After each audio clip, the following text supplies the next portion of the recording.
The sun had barely risen when I heard the sirens, slow, distant, confused. I stepped out of my cabin and saw a black column of smoke twisting into the sky. My stomach dropped. It was coming from the old corn barn at the edge of my land. A barn that held not just grain, but generations of history. I ran toward it, and when I reached the clearing, my heart froze. The barn was on fire, burning like it had been waiting for a spark. And standing in front of it, arms crossed, sunglasses on, was Karen, the HOA president who treated every rule like a weapon. She didn't flinch when she saw me.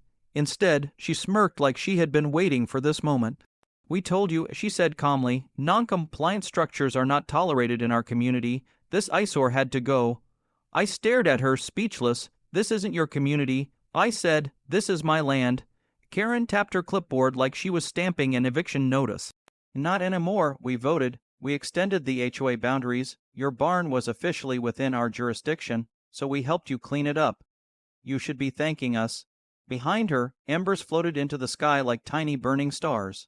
My barn collapsed in a shower of sparks, and that's when I noticed something else. Several HOA members standing behind her recording everything, proud of what they had done. They had no idea who they were dealing with.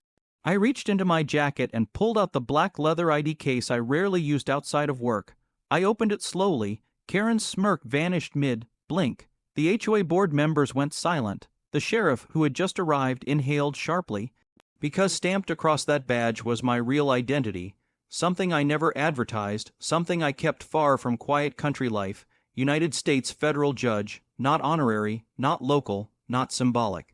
A sitting, feared, no-nonsense judge with jurisdiction that made people rethink their entire decisions. Karen took one shaky step back. This is a misunderstanding," she muttered. "No," I said. "This is arson, this is trespassing, this is destruction of federal property, and every second of it has been captured on video." Her phone slowly slipped from her hand. I handed the sheriff the footage I just recorded. He didn't argue, he didn't question. He simply nodded and said, "We'll take them into custody, Your Honor." The HOA members who had been laughing moments earlier suddenly scattered like startled birds, but deputies were already blocking the road.